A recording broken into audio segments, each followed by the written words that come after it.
Hello and welcome back to Boxing Boss Unleashed. Today I'm going to do my fight predictions for the main card of Tim Tszyu vs Sebastian Fundora. So be sure to like, comment, and subscribe and give me your own opinions on who do you think is going to win these upcoming fights.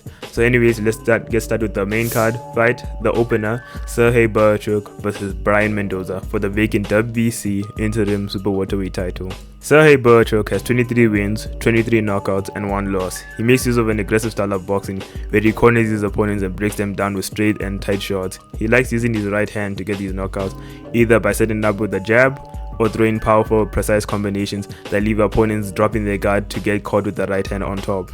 Brian Mendoza has 22 wins, 16 coming by way of knockout, and 3 losses. He's an aggressive fighter who likes to brawl with his opponents, trading with them in the pocket. He makes use of a high guard to catch and counter his opponents, and throwing looping and long combinations to catch and drop his opponents. And due to this fact, he often drops his hands before throwing these combinations or after throwing these combinations, leaving him vulnerable to his opponent's counters. In the end, I see Sergey Bohachuk coming off with a knockout victory in the 6th to 8th rounds. The only way Mendoza can survive the onslaught imposed by Bohachuk is maintaining a proper guard and being able to catch and shoot at his opponent, as he has been knocked out before. Sorry, this is quick post-editing. I just found out that Elijah Garcia had put out the Kyron Davis bout due to suffering illness after the weigh-ins. So we'll move on to the following fight, which is Julio Cesar Martinez vs Angelino Cordova. Moving on, we have Julio Cesar Martinez vs Angelino Cordova for Martinez's WBC flyweight title. Martinez has 20 wins, 15 coming by way of knockout, 3 losses, and 1 no contest. He's an aggressive pressure fighter who imposes a fast pace on his opponents and throws punches and bunches to break down and defeat his opposition. Keeping this in mind, he lacks critical defense and ring IQ to keep his opponents away from him and to not even be able to block his opponent's punches at times. While Angelino Cordova has 18 wins, 12 coming by way of knockout, and 1 draw. He is a power puncher who throws his punches in single shots, hoping to land one big shot, but this in turn results in him losing critical rounds where he needs to push the pace, but he tends to stay back to land his one powerful shot. In the end, I see Julio Cesar Martinez winning by knockout in either the late rounds or securing a unanimous decision, as his inactivity in the ring may prove to show ring rust in his performance tonight. So anyways, move on to our next fight. Now we have Erislandy Lara vs Michael Zarafa for Lara's WBA middleweight title. Lara has 29 wins, 17 coming by way of knockout, 3 losses, and 3 draws. He is a skilled outboxer with a powerful left hand, able to knock out his opponents who leave themselves open. His footwork and alongside his ring IQ makes him a hard opponent to figure out, as he makes use of crafty movement around the ring and counter-punching to make his opponents always be wary of him. Although he's coming into this fight with near 2 years of inactivity, having his last fight on the 28th of May 2022, I still believe that he can maintain the same amount of skill that he showed in the past. While Michael Zarafa has 31 wins, 19 coming by way of knockout, and 4 losses. He is also coming off a year of inactivity, having his last fight on the 23rd of November 2022. He's a combination puncher who prefers to be the aggressor in his fights, but this in turn results in him throwing lazy and sloppy combinations, being messed up and inaccurate. So I see in the end that the 40-year-old Lara will be able to get the win over Zarafa, as I see Zarafa leaves himself open to master counters and Lara's left hand will be able to land on Zarafa's overextensions. So I see a knockout in the 7th to 9th rounds. Moving on to the co-main event, we have Rolly Romero vs Isaac Cruz for Rolly's WBA junior welterweight title.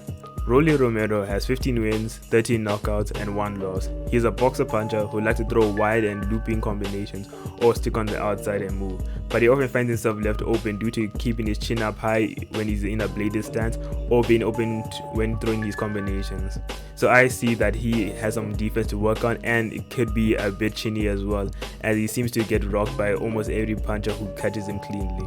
Isaac Cruz is an aggressive pressure fighter with a peekaboo guard, throws tight combinations and hooks to beat down his opponents. He is relentless and doesn't take the gas off the brakes once he gets into his rhythm to a knockout. In the end, I would have to lean towards Isaac Cruz, as I see Rolly leaving himself open too much to these looping combinations and being able to be dropped once or twice throughout the fight.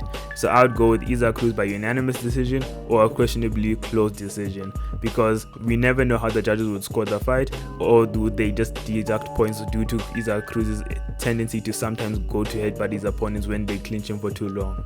So anyways, we move on to the last fight and the main event of the card.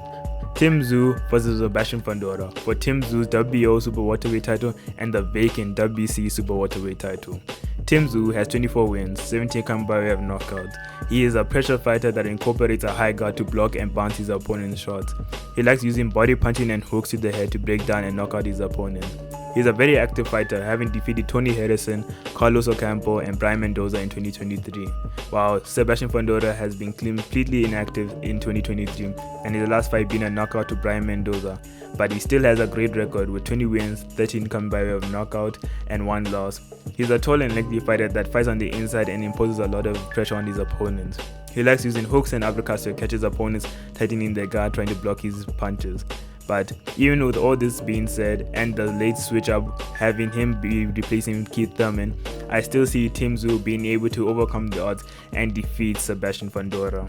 I see Tim Tszyu using a different approach to fighting Fundora, as unlike his other opponents who start off going to the body but end up giving up that approach to try and throw overhands to knock him out. I see Tim Tszyu going towards the body, working in from there and ending up with a hook to the head, or when Sebastian Fundora gets too close, an uppercut to the body or to the head.